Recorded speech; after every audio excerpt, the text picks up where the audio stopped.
ரஜினி அடுத்ததா மீண்டும் பாரஞ்சித் இயக்கும் புதிய படத்துல நடிக்க இருக்காரு அப்படின்னு அதிகாரப்பூர்வ செய்தி ஒன்று வெளியாகியிருக்கு.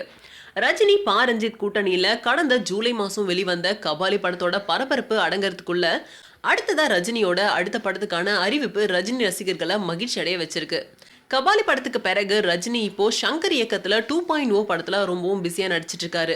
இந்த படத்துக்கு அப்புறம் அவரு எந்த படத்துல நடிப்பாரு அப்படின்ற தகவல் ரொம்ப நாளா எதிர்பார்க்கப்பட்டு இருந்தது. ஆனா ரஞ்சித் அடுத்ததா யாரை வச்சு இயக்க போறாரு அப்படின்றது மட்டும் ஒரு பரபரப்பு செய்தியா வந்துட்டு இருந்தது.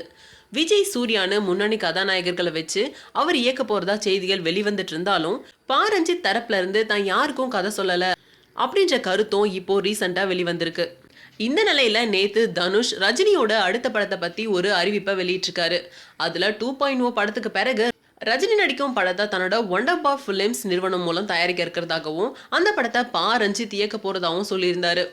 கபாலி படம் பல்வேறு சாதனைகளை முறியடிச்சு வெற்றி நடை போட்டு வர நிலையில மறுபடியும் ரஜினி ரஞ்சித் கூட்டணியில புதிய படம் உருவாகிறது ரஜினி ரசிகர்களை பெரும் மகிழ்ச்சி அடைய வச்சிருக்கு. ரஜினியோட 2.0 படத்தை முடிச்சதுக்கு அப்புறம் இந்த படத்தை தொடங்குவாங்க அப்படின்னு எதிர்பார்க்கப்படுது. அது மட்டும் இல்லாம இந்த படம் கபாலி படத்தோட பார்ட் 2வா இருக்குமா அப்படின்றது அதுக்கப்புறம் தான் தெரியும். அது மட்டும் இல்லாம தொழில்நுட்ப கலைஞர்கள் தேர்வு செஞ்சுட்டு வர பணி நடந்துட்டு இருக்கு. அதனால இதை பத்தின அதிகாரப்பூர்வ அறிவிப்புகள் சீக்கிரமாவே சொல்லுவாங்க அப்படின்னு எதிர்பார்க்கப்படுது.